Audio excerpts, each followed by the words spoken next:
வருமான வரி கணக்கு தாக்கல் செய்ய இன்றே கடைசி நாள். செப்டம்பர் 30 வரை நீட்டிப்பு என்று வெளியான தகவல் வதந்தி என்று வருமான வரித்துறை விளக்கம். மத்திய அரசு கொண்டு வந்த வக்ஃபு சட்ட திருத்தத்திற்கு தடை விதிக்க உச்சநீதிமன்றம் மறுப்பு. ஒரு சில பிரிவுகளுக்கு மட்டும் தடை விதித்து உத்தரவு. மாணவர்களுக்கு காலை உணவு வழங்கினால் வாக்கு அரசியலா என்று முதலமைச்சர் மு க ஸ்டாலின் கேள்வி. தங்களின் அடிப்படை பதவி அல்ல, பொறுப்புதான் என்று அன்பு கரங்கள் திட்ட தொடக்க நிகழ்ச்சியில் பேச்சு.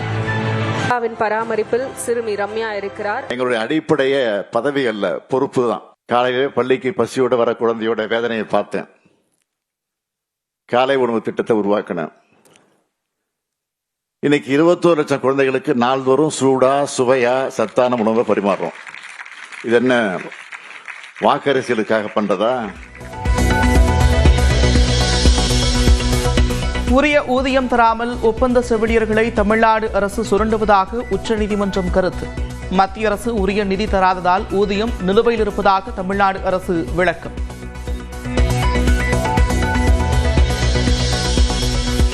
பிறந்த நாளை ஒட்டி பேரறிஞர் அண்ணா உருவப்படத்திற்கு முதலமைச்சர் மு க ஸ்டாலின் மரியாதை. தமிழ்நாட்டை தலைகுனிய விடமாட்டோம் என்று உறுதிமொழி ஏற்பு. போராட்டத்தில் தமிழ்நாடு இயக்கத்தில் இணைந்துள்ள 1 கோடி குடும்பத்தினரும் சேர்ந்து தமிழ்நாட்டை தலைகுனிய விடமாட்டோம் என உறுதி ஏற்கிறோம்.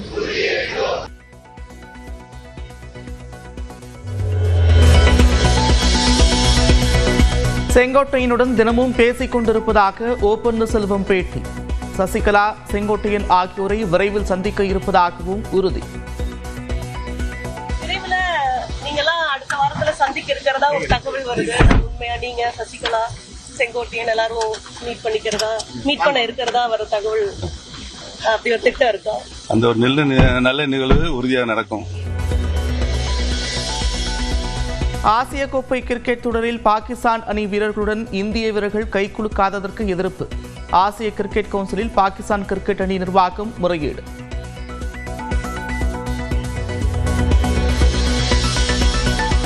சேலத்தில் 56 சவரன் நகை திருடிய வழக்கில் ஒருவர் கைது.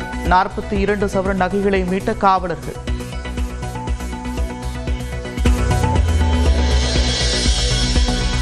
திருச்சியில் தொழிலதிபரிடம் 10 கிலோ தங்கக்கட்டிகள் கொள்ளையடிக்கப்பட்ட விவகாரத்தில் விசாரணை தீவிரம். வாகன பதிவெண்ணை வைத்து வடமாநில கொள்ளையர்களுக்கு தொடர்பா என்றும் விசாரணை. ஈரோடு, கிருஷ்ணகிரி, தருமபுரி உள்ளிட்ட 6 மாவட்டங்களில் நாளை கனமழைக்கு வாய்ப்பு. தமிழ்நாட்டில் 4 நாட்களுக்கு கனமழை பெய்யும் என வானிலை ஆய்வு மையம் கணிப்பு. கோவையில் போத்தி சொர்ணமஹால் நகைக்கடையில் 4வது நாளாக சோதனை. வரி ஏய்ப்பு புகாரில் வருமான வரித்துறையினர் நடவடிக்கை. மும்பையில் தொழில்நுட்ப கோளாறால் நடுவழியில் நின்ற மோனோ ரயில். சிக்கி தவித்த 17 பயணிகள் பத்திரமாக மீட்பு.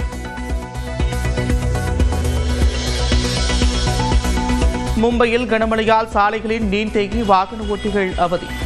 உத்தரப்பிரதேசத்தில் கங்கை நதியில் வெள்ளப்பெருக்கால் மக்கள் அவதி.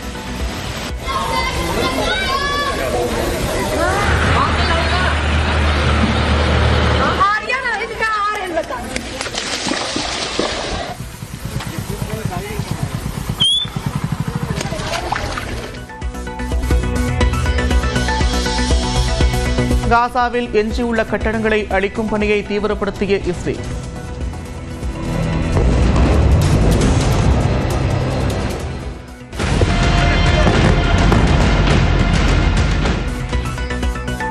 இடிபாடுகளில் சிக்கி ஒரே நாளில் 40க்கும் மேற்பட்டோர் உயிரிழப்பு.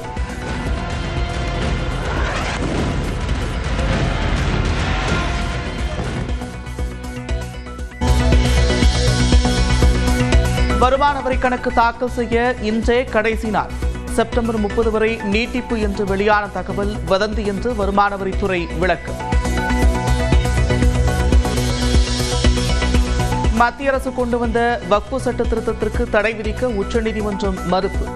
ஒரு சில பிரிவுகளுக்கு மட்டும் தடை விதித்து உத்தரவு. மாணவர்களுக்கு காலை உணவு வழங்கினால் வாக்கு அரசியலா என்று முதலமைச்சர் மு க ஸ்டாலின் கேள்வி. தங்களின் அடிப்படை பதவி அல்ல, பொறுப்புதான் என்று அன்புக்கரங்கள் திட்ட தொடக்க நிகழ்ச்சியில் பேச்சு. பராமரிப்பில் சிறுமி ரம்யா இருக்கிறார். எங்களுடைய அடிப்படைய பதவி அல்ல, பொறுப்பு தான். காலையிலே பள்ளிக்கு பசியோட வர குழந்தையோட வேதனையை பார்த்தேன். காலை உணவு திட்டத்தை உருவாக்கினேன். இன்னைக்கு 21 லட்சம் குழந்தைகளுக்கு நாள்தோறும் சூடா சுவையா சத்தான உணவை பரிமாறுறோம். இது என்ன வாக்கரசியலுக்காக பண்றதா? உரிய ஊதியம் தராமல் ஒப்பந்த செவிலியர்களை தமிழ்நாடு அரசு சுரண்டுவதாக உச்சநீதிமன்றம் கருத்து. மத்திய அரசு உரிய நிதி தராததால் ஊதியம் நிலுவையில் இருப்பதாக தமிழ்நாடு அரசு விளக்கம்.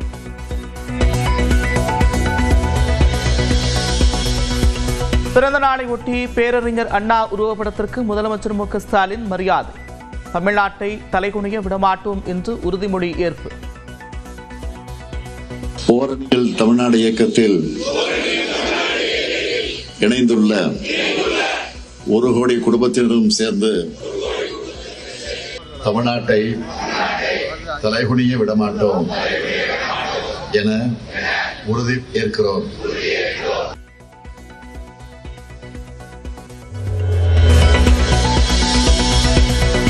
செங்கோட்டையனுடன் தினமும் பேசிக் கொண்டிருப்பதாக ஓ பன்னீர்செல்வம் பேட்டி.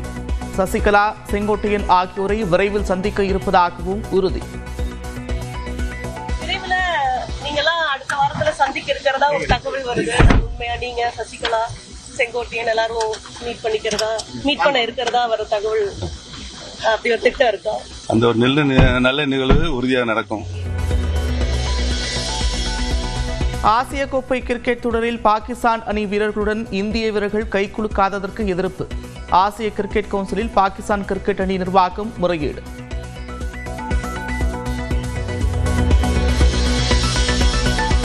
சேலத்தில் 56 சவரன் நகை திருடிய வழக்கில் ஒருவர் கைது. 42 சவரன் நகைகளை மீட்ட காவலர்கள்.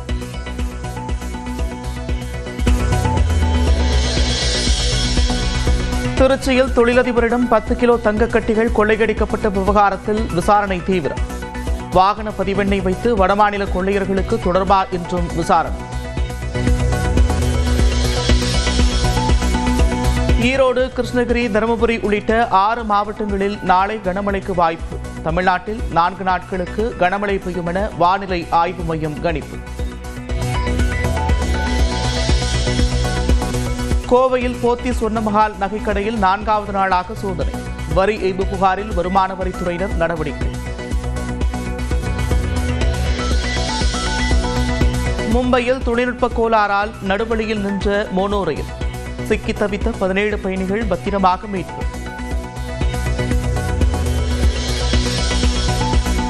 மும்பையில் கனமழையால் சாலைகளில் நீர் தேங்கி வாகன ஓட்டிகள் அவதி.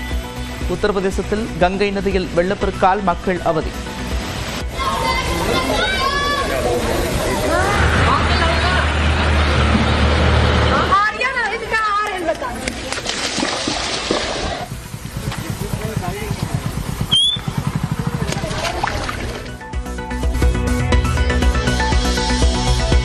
காசாவில் எஞ்சியுள்ள கட்டடங்களை அழிக்கும் பணியை தீவிரப்படுத்திய இஸ்ரேல்.